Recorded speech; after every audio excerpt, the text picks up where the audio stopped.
तो मेरे दोस्तों, मेरे भाइयों, मेरी माता तुल्य बहनों, जैसा कि आपको मालूम है, हमने आपकी किताब रेनबो पार्ट 2 का प्रोज सेक्शन शुरू किया था, जिसका first chapter Indian civilization and culture को हमने लाइन बाय लाइन एक्सप्लेन किया हुआ है। टोटल 4 लेक्चर्स में हमने इस चैप्टर को कंप्लीट किया है और जितने भी इंपॉर्टेंट पॉइंट्स थे, जितने भी इंपॉर्टेंट लाइंस थे, इन सब पर हमने डिस्कशन की है बहुत अच्छे से, बहुत विस्तार से। यदि अब तक आपने नहीं देखी होगी तो कृपया वो सारी सीरीज को आप देख लें। आज का जो हम अपनी क्लास है, इस क्लास में हम वो सारे वीवीआई ऑब्जेक्टिव्स को देखने वाले हैं, वीवीआई ऑब्जेक्टिव्स को देखने वाले हैं जो ऑब्जेक्टिव्स आपके एग्जाम में पूछे जाते हैं। तो चलिए शुरू करते हैं, एक एक ऑब्जेक्टिव्स को देखते हैं, फिर उन ऑब्जेक्टिव्स को डिस्कस करते हैं। आप कोशिश करिएगा उनका आंसर एट ए टाइम देने का। आप कोशिश करिएगा कि पहले आप उसका आंसर दो, फिर हम करते हैं।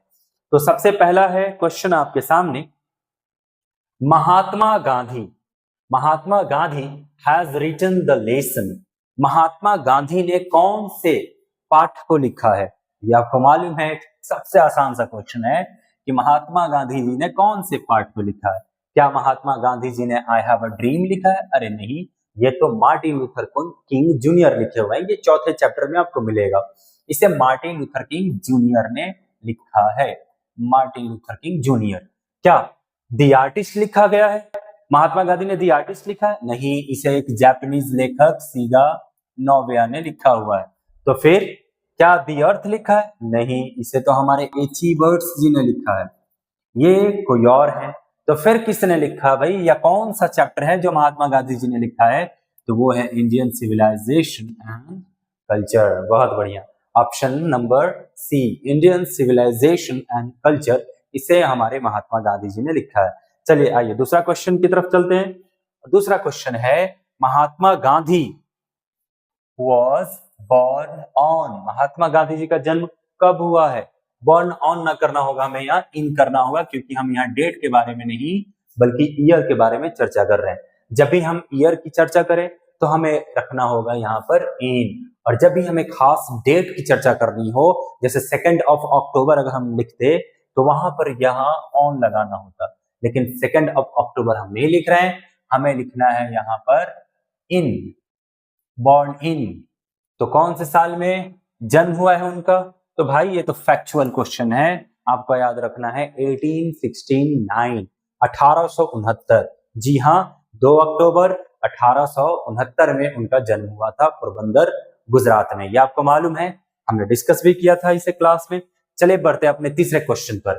तीसरा क्वेश्चन है, डैश वर डैश थे रूलर्स ऑफ इजिप्ट। इजिप्ट के शासक कौन थे? क्या वो अमेरिकन थे? अरे नहीं भाई साहब, इजिप्ट के शासन अमेरिकन नहीं थे। तो कौन, ईरानियंस थे? नहीं, ये भी नहीं थे। कौन थे वो? अफ्रीकन थे? ना जी ना। तो फिर कौन थे वो? याद करें, मैंने इनके लिए उर्दू में एक शब्द दिया था, फिरौन। तो दरअसल उन्हें हम कहते हैं फारोस। तो ये जो फारोस थे, यही थे हमारे इजिप्ट के शासक। ये जो फारोस थे, यही थे इजिप्ट के शासक, और ये खुद को भगवान मानते थे। इतने ज्यादा दौलतमंद थे कि अपने समय में दुनिया में सबसे ज्यादा दौलत इन्हीं के पास हुआ करती थी। तो वो है आपके फारोस, याद रखिएगा। चलते हैं नेक्स्ट क्वेश्चन पे। नेक्स्ट क्वेश्चन है, civilization is the state of development of. सभ्यता है, क्या है भाई साहब? एक ऐसी अवस्था, किस चीज की? विकास की। तो सभ्यता विकास की अवस्था है। किसके विकास की अवस्था है? कौन विकसित हो रहा है भाई? नई नई सभ्यता बनाकर या अपनी सभ्यता को मेंटेन कर कौन विकसित हो रहा है? क्या वो नॉन लिविंग थिंग को सभ्यता की जरूरत है? नॉन लिविंग थिंग सभ्यता पाकर विकसित हो रहे हैं? नहीं भाई, निर्जीव को सभ्यता की क्या जरूरत है? तो क्या वो बर्ड्स हैं? नहीं, बर्ड्स ने आज तक अपनी सभ्यता नहीं बनाई। वो सदियों पहले भी घोंसला में रहते थे, आज भी घोंसला में रह रहे हैं। तो क्या वो एनिमल्स हैं? नहीं भाई, इन्होंने भी अपनी कोई सभ्यता नहीं बनाई, ये अभी भी जंगल में मांद में रह रहे हैं। हाँ, सभ्यता बनाई है हम ह्यूमन बींग्स ने, हमने सभ्यता बनाई है, और ये सभ्यता हमारे विकास की एक अवस्था है। हम कितने विकसित हैं ये हमारी सभ्यता बताती है। हम कितने विकसित हैं ये हमारी सभ्यता बताती है। तो हमारी सभ्यता जो है, यही है विकास की एक अवस्था। किसके लिए है ये विकास की अवस्था? ह्यूमन बींग्स के लिए, हम ह्यूमन बींग्स के लिए, हम मनुष्यों के लिए। चलते हैं अगले क्वेश्चन पे। अगला क्वेश्चन है, गांधी जी वॉज असैसिनेटेड इन, गांधी जी की हत्या किस वर्ष में हुई? किस वर्ष में हो गई गांधी जी की हत्या? तो भाई आपको मालूम है, जब वो पूजा करने जा रहे थे अपने भगवान की, राम को बहुत पूजते थे, भगवान राम को बहुत पूजते थे, तो जब वो पूजा पाठ करने जा रहे थे तो 1948 में उनकी हत्या कर दी गई। और किसने करी? तो आपको मालूम था, एक फैनेटिक था, एक कट्टरपंथी था। ये क्वेश्चन आगे भी मैंने सेट किया हुआ है। एक कट्टरपंथी था, उस कट्टरपंथी ने इनकी हत्या कर दी। नाम था नाथूराम गोडसे। नाथूराम गोडसे। बच्चा बच्चा भारत का मालूम है कि ये कितना गद्दार है। चले नेक्स्ट क्वेश्चन, अगले क्वेश्चन की तरफ चलते हैं, और वो है Gandhi ji was assassinated bye. Gandhi ji की हत्या किसने करी? किसने गांधी जी को मार दिया? किसने ये पाप किया? तो भाई क्या वो एक भक्त था? क्या वो एक भक्त था? क्या वो किसी भगवान का भक्त था? नहीं, कोई भक्त थोड़ी मारेगा भाई। तो क्या वो एक समाजवादी था? अरे नहीं भाई साहब, समाजवादी नहीं था। समाजवादी होता तो क्या तकलीफ होता? गांधी जी भी तो हमारे सोशलिस्ट ही थे, गांधी जी भी तो हमारे समाजवादी ही थे। समाजवादी होता तो मतभेद होता, मत में भेद यानी विचार में भेद होता, विचार में अंतर होता, इतना घंघोर अपराध ना किया जाता। तो क्या वो एक्टिविस्ट था? नहीं, कोई कार्यकर्ता नहीं था। तो वो एक फैनेटिक था। वो एक फैनेटिक का मतलब होता है कट्टरपंथी, मतलब एक पंथ, एक विचार को मानना और अपने ही विचार को सही मानना, उसके अलावा बाकी दुनिया को। जैसे मैंने कह दिया कि हाँ हिंदू राष्ट्र बनाना है, तो बस कह दिया, और बाकी कोई अगर इसके विपरीत बात कह रहा है कि नहीं हमारा देश धर्मनिरपेक्ष है, पंथ निरपेक्ष है, तो मैं उसको अपना दुश्मन मानने लगा और उसको मार दिया। ऐसी ही कहानी इसके साथ थी, इस पगले के साथ थी। ये पगला जो था नाथूराम गोडसे, वही था एकदम एक पथ कट्टरपंथी, जो एक ही पंथ को, एक ही विचारधारा को लेकर टिका रहा और कहा कि हाँ यही तो यही, और इसके अलावा सब गलत। तो गांधी जी इसका विरोध कर रहे थे, या गांधी जी की जो नीतियां थी, ये नीति ऐसी थी कि वो सबको लेकर चलना चाह रहे थे। पंथ निरपेक्षता, धर्म निरपेक्षता की गांधी जी बात कर रहे थे, जबकि ये तो कट्टरपंथ की बात कर रहा था, तो बिल्कुल अपोजिट डायरेक्शन में। और चूंकि गांधी जी इन्फ्लुएंसर थे, पूरा भारत उनसे इन्फ्लुएंस हो रहा था, तो ये अपनी बात को मनवाने के लिए, उनकी बात को दबाने के लिए इसके पास कोई रास्ता ना बचा, इसने हत्या कर दी गांधी जी की। आगे देखते हैं, यूरोपियन सिविलाइजेशन, जो हमारी यूरोप की सभ्यता है, विल मीन, उसका मतलब होगा डैश फॉर इंडिया। भारत के लिए यूरोपियन सभ्यता का क्या मतलब होगा? क्या भारत के लिए यूरोपियन सभ्यता का मतलब विकास है? अगर भारत यूरोप वाली सभ्यता अपना ले तो क्या वो विकसित हो जाएगा? ना जी ना। तो क्या वो वृद्धि कर लेगा? एकदम नहीं। तो क्या वो उन्नति कर लेगा? अरे नहीं भाई साहब, बर्बाद हो जाएगा। महात्मा गांधी जी कहते हैं कि यदि भारत ने कॉपी करना शुरू किया, यदि भारत ने कॉपी करना शुरू किया उन यूरोपियंस की, पश्चिम सभ्यता वालों की, ये भारत के लिए एकदम बर्बादी है, इसके अलावा कुछ नहीं, इसमें कोई दो राय नहीं बर्बादी के अलावा। तो ये है 7 नंबर का ऑप्शन नंबर ए, कि भारत के लिए यूरोपियन सभ्यता बर्बादी है। 8वां क्वेश्चन देखते हैं, simple living and high thinking, सादा जीवन उच्च विचार, is the base of, base यानी आधार, फंडामेंटल या फाउंडेशन कह लीजिए, यहाँ फाउंडेशन कहिए। कहा जा रहा है कि भाई बताओ कि सादा जीवन और उच्च विचार किसका आधार है? कौन सी सभ्यता का आधार है? क्या वो सादा जीवन अमेरिका वाले जीते हैं और उच्च विचार रखते हैं? एकदम नहीं। इनकी जिंदगी तो पूरी तरह से मटीरियलिटी पर निर्भर है, ये तो पूरा चकाचौंध में रहते हैं, ये तो पूरा ग्लैमर में अपनी जिंदगी जीते हैं। तो क्या सादा जीवन यूरोपियन जीते हैं? अरे नहीं भाई, इन दोनों में अंतर क्या है? ये दोनों उसी तरह से ही तो जिंदगी जीते हैं। यूरोपियन वाले वही जिंदगी जीते हैं, अमेरिकन वाले वही जीते हैं। पहले यूरोपियंस ही तो जिए, बाद में जाकर इन्होंने कॉलोनी बनाया यहाँ पर, तो इनकी भी जिंदगी वैसे ही हो गई। तो क्या कोई नहीं है? नहीं नहीं है आंसर यहाँ, और वो है इंडियन सिविलाइजेशन। भारतीय सभ्यता का आधार है, फाउंडेशन है सादा जीवन और उच्च विचार। महात्मा गांधी जी कहते हैं ना जी कि हम भारत वाले बिल्कुल साधारण से जिंदगी जीते हैं, साधारण से जिंदगी में ही हम खुश हैं, अपने हाथ पांव से काम करके खुश हैं, गांव में रह के खुश हैं।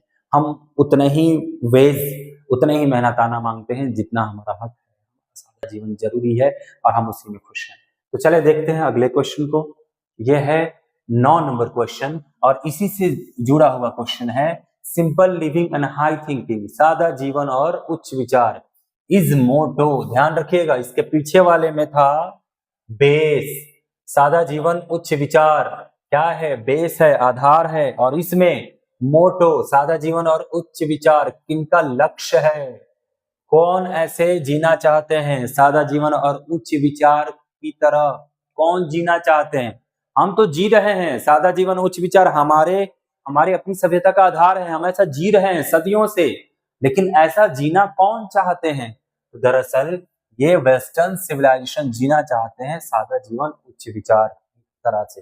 इंडियन सिविलाइजेशन तो पहले ही से इनका ये लक्ष्य नहीं है, इंडियन सिविलाइजेशन तो जी रहा है पहले से, एटिक सभ्यता में यह है ही नहीं, नील सभ्यता में भी नहीं है, तो फिर कौन, वेस्टर्न सिविलाइजेशन वाले जो थे, और विशेष करके वेस्टर्न सिविलाइजेशन का वेस्टर्न फिलोसोफर थे जिनका ये लक्ष्य है कि उनकी सभ्यता सादा जीवन और उच्च विचार की तरह हो। तो अगर वेस्टर्न सिविलाइजेशन ना दिया होगा तो वेस्टर्न फिलोसोफर जरूर दिया होगा। तो इस तरह से देखिएगा कि simple living and high thinking is the motto of western philosopher. अगर वेस्टर्न फिलोसोफर दिया हो तो इधर ऑप्शन में गांधी जी होगा, नेहरू जी होगा, इस तरह से जाकिर हुसैन होगा। तो आपको अगर नाम व्यक्ति का नाम चुनना हो तो आप चुनोगे वेस्टर्न फिलोसोफर, और यदि आपको सभ्यता का नाम चुनना हो तो चुनोगे आप वेस्टर्न सिविलाइजेशन। और ध्यान रखिएगा, शब्द में भ्रमित मत होइएगा, ये मोटो है। मोटो मतलब लक्ष्य, मतलब कौन ऐसे जीने की चाहत रख रहे हैं। लक्ष्य वो चीज जो अभी प्राप्त नहीं हुई है, जिसको हम चाह रहे हैं कि प्राप्त कर लें। तो कौन ऐसा जीने को प्राप्त करना चाहते हैं, कौन ऐसी जिंदगी प्राप्त करना चाहते हैं, तो वेस्टर्न फिलोसोफर प्राप्त करना चाहते हैं, वेस्टर्न सिविलाइजेशन वाले प्राप्त करना चाहते हैं। हमें तो पहले से ही प्राप्त है, तो हम तो जीते हैं, ये हमारा पहले से ही फाउंडेशन है, हम ऐसा जीते हैं। चले देखते हैं अगला क्वेश्चन, और वो है Indian glory is that. Bharat की गरिमा किस चीज में है, किस चीज में है भारत की गरिमा में। क्या वो मूर्ख है, क्या वो असभ्य है, क्या वो अस्थाई है। नहीं, भारत की गरिमा है कि वो अस्थाई है, अस्थाई नहीं बल्कि अस्थाई है, इमूवेबल है। भारत जैसे तब था वैसे आज भी है, भारतीय सभ्यता जैसे तब थी वैसे आज भी है। तो भारत की गरिमा इसी में है कि भारत इमूवेबल है, भारत अस्थाई है, और मूवेबल का मतलब हुआ अस्थाई। तो भाई हम बार बार बदलते नहीं रहते हैं, हमारी फिलॉसफी, हमारे संस्कार, हमारे रीति रिवाज ऐसा नहीं है कि हर बार बदल रहे हो, हर साल बदल रहे हो, ऐसा नहीं, बल्कि हमारी सारी चीजें इमूवेबल है, स्थायी है, जैसे पहले थी वैसे अब भी है। तो आप ध्यान रखिएगा। अगले क्वेश्चन की तरफ बढ़ते हैं। माई एक्सपेरिमेंट्स विद ट्रूथ, सत्य के साथ मेरे प्रयोग किसने लिखी है भाई, किनके द्वारा लिखा गया है। तो ये भी पूछने वाली बात है। हमारे गांधी जी के द्वारा लिखा गया है, बताया भी था कि इन्होंने 1925 में लिखना शुरू किया और 1929 तक फाइनली जाकर कंप्लीट किया। पूरे 4 साल इन्हें लगाए अपनी आत्मकथा को लिखने के लिए। तो ये दरअसल महात्मा गांधी जी की आत्मकथा है, my experiments with truth. Nehru ji की आत्मकथा का ही नाम है एन ऑटोबायोग्राफी। ये नेहरू जी की आत्मकथा का नाम है एन ऑटोबायोग्राफी, कि एक आत्मकथा, ये ध्यान रखिएगा। और इनकी आत्मकथा का नाम है माई एक्सपेरिमेंट्स विद ट्रूथ, सत्य के साथ मेरे प्रयोग। चले अगले क्वेश्चन पे चलते हैं। अगला क्वेश्चन है अपना, इंडियन सिविलाइजेशन इज, भारतीय सभ्यता क्या है या कैसी है। क्या भारतीय सभ्यता गॉडलेस है, नास्तिक है। अरे नहीं भाई साहब, हमारे कण कण में भगवान बसे ऐसा हम मानते हैं। हमने किसी चीज को पूजना नहीं छोड़ा, नदी तालाब, हमने पेड़ पौधे, पशु पक्षी, सजीव निर्जीव सबको हमने पूजा है। तो हमसे बड़ा धार्मिक कौन होगा। क्या हम नास्तिक हैं, नहीं, हम हैं आस्तिक। हमारी पूरी की पूरी सभ्यता इस बात पर निर्भर है कि भगवान परम शक्ति है, और उसी के भरोसे, उसी के सहारे हम अपनी जिंदगी जीते हैं, उसी को खुश करने के लिए हम अपनी जिंदगी जीते हैं। तो दरअसल पूरी की पूरी सभ्यता हमारी निर्भर है based on belief in God, भगवान में आस्था के ऊपर। अगला क्वेश्चन है, द टेंडेंसी यानी प्रवृत्ति of Indian civilization is to elevate. भारतीय सभ्यता की क्या प्रवृत्ति है, किस चीज को बढ़ावा देती है भारतीय सभ्यता? क्या भारतीय सभ्यता बढ़ावा देती है अनैतिकता को? अरे ना, भारत के भाई साहब इतने महान महान संत हुए, महान महान भारत में अवतार हुआ है हमारे भगवानों का, और ये भगवान क्या हमें अनैतिकता सिखाते हैं? क्या वो हमें भेदभाव पक्षपात करना सिखाते हैं? क्या वो हमें बेईमान होना सिखाते हैं? अरे नहीं, ये सब लोग जो अवतार लिए, जितने भी हमारे गुरु भगवान, जितने भी हमारे साधु संत बड़े बुजुर्ग जो भी हमारे रहे, सबने हमें सिखाया है मोरल बीइंग बनना, नैतिक प्राणी बनना, नैतिकता का पालन करना। तो भारतीय सभ्यता की प्रवृत्ति ये है कि वो नैतिकता को बढ़ावा देता है, नैतिकता को बढ़ावा देता है। तो ऑप्शन नंबर सी। चलते हैं अगले क्वेश्चन पे। अगला क्वेश्चन है अपना, इन एंशिएंट डेज, वो प्राचीन समय में, पुराने दिनों में, द कॉमन पीपल एंजॉयड, जो आम लोग थे वो क्या करते थे? क्या करते थे भाई साहब? पुराने दिनों में जो आम लोग थे वो किस चीज से आनंदित होते थे? किस चीज से आनंदित होते थे? किस चीज को लेकर वो आनंद मनाते थे? क्या वो कोर्ट कचहरी के नियमों में फंसकर आनंद मनाते थे? नहीं, एकदम दूर दूर भागते थे भाई। वो कोर्ट कचहरी से एकदम दूर दूर भागते थे, इसमें तो वो बिल्कुल नहीं पढ़ना चाहते थे। तो फिर किस चीज से? क्या वो गुलामी में आनंदित? गुलामी किसको प्यारी है? पशु तक को गुलामी अच्छी नहीं है। उसे आप बंधन में बांध दो, वो उसको बर्दाश्त नहीं होगा। पक्षी को उठाकर आप पिंजरे में डाल दो, उसे अच्छा नहीं लगेगा। गुलामी किसको पसंद है? जब वो सेंसलेस हैं या कम सेंस वाले हैं, लेस सेंसिबल हैं, तब उनको गुलामी पसंद नहीं। हम तो पूरी तरह से सेंसफुल हैं, तो हमें दरअसल गुलामी कैसे पसंद आएगी? क्या हम फॉरेन रूल को एंजॉय करते हैं? ना, हम एंजॉय करते हैं ट्रू होम रूल, अपना स्वदेशी नियम, अपने घर के, गांव के, इस समाज के नियमों का पालन करते हैं, धर्म। ये है हमारे स्वदेशी नियम, जो हमारे समाज ने हमें बना कर दिया, जो हमारे गांव देहात में हमारे बड़े बुजुर्गों ने जो नियम बना कर दिए, हम उन नियमों का पालन करते हैं, ट्रू होम रूल का पालन करते हैं। अगला क्वेश्चन है अपना, modern civilization is worship of, जो आधुनिक सभ्यता है वो किस चीज की पुजाई है? बताओ भाई, बता दो जरा, आधुनिक सभ्यता किस चीज की पुजाई है? क्या वो समानता को पूजते हैं? हाँ। क्या वो ब्रदरहुड, भाईचारगी को पूछते हैं? ना, उनको इस सबसे मतलब ही नहीं। क्या वो मटेरियल को पूछते हैं? बिल्कुल।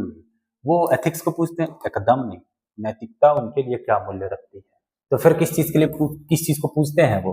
तो दरअसल वो भौतिकतावाद को पूछते हैं। वो पूछते हैं हमेशा से कैसे अपने शरीर को सुख दिया जाए, कैसे भोग विलास में डूबा रहा जाए, तो वो पूछते हैं भौतिकतावाद को। और देखो आज हमारे भारत में नई नई जो भी कल्चर आ रही हैं, जो भारत को आगे मॉडर्न बनाने की तरफ एक पहल है, वो दरअसल उसी सभ्यता से तो उठ के आ रही है, उसी को तो लोग कॉपी कर रहे हैं। महात्मा गांधी जी आज से 100 साल पहले हमें मना किए हुए हैं कि ये सब नहीं करना है, कॉपी नहीं करना है। और देखो हम आज वही काम कर रहे हैं, जिस जिस चीज के लिए हमारे बुजुर्गों ने हमें मना किया कि पश्चिम सभ्यता का कॉपी नहीं करना है, उनका उनकी उनके तरह नहीं जीना है, वरना हमारी बर्बादी हो जाएगी उसमें। और हम उन्हीं की कॉपी करके अपने आप को बहुत स्टैंडर्ड मानते हैं, अपने आप को बहुत मॉडर्न मानते हैं, जबकि असलियत यह है कि हम बेवकूफ हो रहे हैं, हम अपनी सारी चीजें खो रहे हैं। खैर, people in ancient days were satisfied with, जो पुराने जमाने में लोग थे, जो प्राचीन लोग थे, जो हमारे बुजुर्ग थे, वो किस चीज से खुश थे? क्या वो शहरों में जाना चाहते थे? एकदम नहीं। उनका तो यार, वो सीधा कहते थे कि शहरों में गंदगी है, वहां पर जो गरीबों को लूट लेते हैं, चोर डकैत वेश्यावृत्ति रहती है, तो वो शहरों में एकदम नहीं रहना चाहिए। और शहरों में भी, जब वो शहरों में नहीं रहना चाहते तो बड़े शहरों में कैसे रहेंगे भाई साहब? मेट्रोपॉलिटन सिटीज में या मेगा सिटीज में क्यों रहने वाले? एकदम नहीं रहेंगे। तो वो कहाँ रहने वाले हैं? तो दरअसल हमारे हमारे लोग, पुराने लोग गांव में रहना चाहते हैं। गांव में वो सुखद माहौल में, संतुष्टि भरा माहौल में, शांत माहौल में वो रहना चाहते हैं। चलो अगला क्वेश्चन देखते हैं। Our forefathers saw that kings and their swords were inferior to, हमारे जो पूर्वज थे उन्होंने देखा राजा हो या उनकी तलवार, हमारे पूर्वजों ने देखा कि राजा हो या उनकी तलवार हो, ये पूरी की पूरी एकदम कमजोर है। किसके आगे कमजोर है? तो भाई साहब वो कमजोर है हमारे नैतिकता के तलवार के आगे, हमारे ज्ञान के तलवार के आगे। ये डबल डबल हो चुका है यहाँ पर। दूसरा चीज ले लीजिए आप, इकोनॉमिक्स छोड़ दीजिए। तो हमारा हमारे जो पूर्वज लोग हैं वो देखते थे कि राजा और उनकी तलवारें इन संस्कारों के तलवार के आगे, नैतिकता के तलवार के आगे, ज्ञान के तलवार के आगे झुक जाते थे। तो दरअसल द सोर्स ऑफ एथिक्स जो है ये सुपीरियर है इनके तलवारों के सामने। राजा और उनकी तलवारों के सामने सॉर्ट्स ऑफ एथिक्स सुपीरियर है, और सॉर्ट्स ऑफ एथिक्स के सामने राजा और उनकी तलवारें इंफीरियर हैं। मतलब कि हमारी नैतिकता के तलवार के आगे राजा और उनकी तलवारें बिल्कुल ही कमतर हैं, बेकार हैं, और राजा और उनकी तलवारों के आगे हमारी नैतिकता की तलवार बेहतर है। ठीक है, समझ गए आप? चले आगे चलते हैं अगले क्वेश्चन पे। अगला क्वेश्चन है अपना, आवर एंसेस्टर्स डिसुएडेड अस फ्रॉम, हमारे पूर्वजों ने हमें दूर किया। हमारे पूर्वजों ने हमें दूर किया, किस चीज से दूर किया भाई? तो हमारे पूर्वजों ने हमें दूर किया है क्या राजनीति से? अरे नहीं, फिर उन्होंने दूर किया हमें लग्जरीज एंड प्लेजर से, भोग और विलासिता से। हमारे पूर्वजों ने कहा कि भाई भोग विलासिता से एकदम दूर भाग के रहो वरना तुम डूब जाओगे। और यही कहानी, यही भोग विलासिता की सबक और सीख तो हमारे महात्मा गांधी भी बताते हैं ना, एक बेचैन पक्षी है, जितना इसको भोगा उतना ये और भोगेगा। फिर ययाति की कहानी हमने पढ़ी है, वहां भी वही बात समझी है कि ययाति जितना भोगते रहे उनका मन न भरा, उतना और भोगने की चाहत रही उनकी। तो दरअसल हमारे पूर्वज ने हमें मना किया कि भोग विलासिता से अपने आप को दूर रखो। चलो आगे देखते हैं अगला क्वेश्चन। ये रहा, आर एंसेस्टर्स, हमारे पूर्वज, नोटिस्ड, हमारे पूर्वजों ने नोटिस किया कि जो खुशी है वो बृहद रूप से क्या है भाई? वो बृहद रूप से क्या है? वो व्यापक रूप से क्या है? तो खुशी व्यापक रूप से एक मानसिक अवस्था है। मन संतुष्ट हो जाएगा तो भाई साहब सब कुछ संतुष्ट हो जाएगा। तो हमारे पूर्वजों ने देखा कि जो खुशी है वो मन पर निर्भर करती है, शरीर पर नहीं। शरीर को सुख देते रहोगे कभी उसको आराम नहीं मिलेगा। डिजीज नहीं, इमेजिनेशन नहीं, कल्पना में हमारा मन कभी खुश नहीं होने वाला। हमारा मन खुश होता है हमारे मेंटल कंडीशन पे।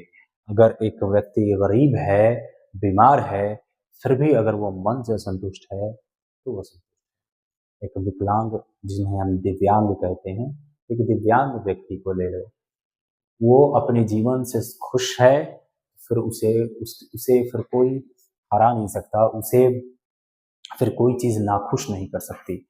वरना तो सारे दिव्यांग लोग अपने आप को नाखुश ही मानते कि मेरे पास ये नहीं है, मेरे पास वो नहीं है, मेरे पास हाथ नहीं है, मेरे पास पैर नहीं है, मेरे पास आंख नहीं है, तो हमेशा वो शिकायत ही करते रहते। तो ऐसा नहीं है, बल्कि वो लोग अपने चीजों को स्वीकार कर चुके हैं, जो भी उनकी विकृतियां हैं, कमियां हैं, उन्हें स्वीकार कर चुके हैं, और उसी को अपनाकर वो अपनी जिंदगी को संतुष्टि पूर्वक खुशी खुशी जीते हैं।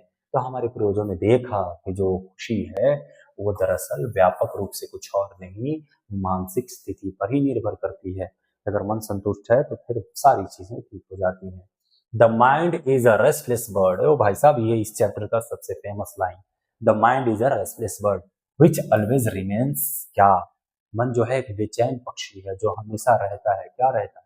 भूखा रहता है? नहीं, इसको रोटी सब्जी की क्या जरूरत है। क्या वो प्यासा रहता है? बिल्कुल नहीं। बीमार रहता है? नहीं, असंतुष्ट रहता है। मन हमारा हमेशा असंतुष्ट रहता है। कुछ भी दे दो, कुछ भी करके दे दो इसको, भाई साहब ये हमारे खुशी नहीं होने वाले। तो इनको खुश करने छोड़िए और दिमाग से काम लेना शुरू करिए। अगला क्वेश्चन है, गांधी जी ने समर्पित कर दिया भारतीय राजनीति को। अपने जीवन के वो कौन से पल थे या कौन सा साल था जिसे गांधी जी ने भारतीय राजनीति को समर्पित कर दिया? तो वो था 1915 से 1948 तक, यानी जब भारत में वो लौटे अफ्रीका से, और जब तक जिंदा रहे तब तक इन्होंने भारतीय राजनीति में अपनी सेवा दी, भारत को अपना सेवा दिया। तो 1915 से लेकर 1948, 1915 टिल 1948।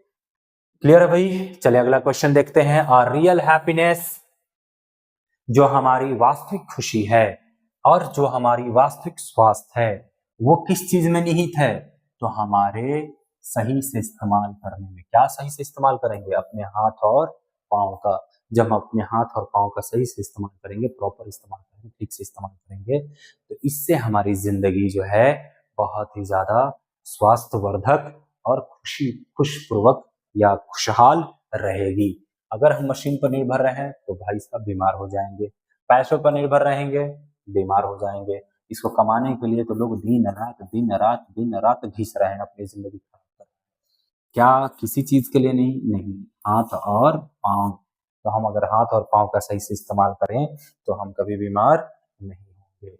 अगला क्वेश्चन देखते हैं। The Gujarati equivalent for civilization means कि गुजरात में एक कहावत है कि अच्छी सभ्यता मतलब अच्छा व्यवहार। याद करिए, अच्छी सभ्यता मतलब अच्छा व्यवहार। तो हमें अच्छा व्यवहार करना आता है और ये हमारी खुशनसीबी है कि हमारे पूर्वजों ने हमें ये अच्छा व्यवहार करना सिखाया, हमें एक अच्छी सभ्यता दी। तो अच्छी सभ्यता मतलब अच्छा व्यवहार। ये है हमारा सारा का सारा ऑब्जेक्टिव्स। आई थिंक कि आपने ये सब कुछ देखा होगा, इसमें से अधिकांश ऑब्जेक्टिव्स आपने किया होगा और ये रहे आपके वो ऑब्जेक्टिव्स जो हमने प्रैक्टिस किए। और इसके बाद अब हम शुरू करने वाले हैं कल से अपना second chapter, Bharat is my home. हम वो शुरू करेंगे। कृपया आप इसे अच्छे से देखें, प्रैक्टिस करें बार बार और मन लगाकर पढ़ें। 2027 बोर्ड है आपका, इस बोर्ड में आप मन लगाकर पढ़िए और बहुत अच्छा करिए, विशेष करके इंग्लिश में। ऐसी कामना है हमारी। फिर मिलते हैं अगले वीडियो में। धन्यवाद।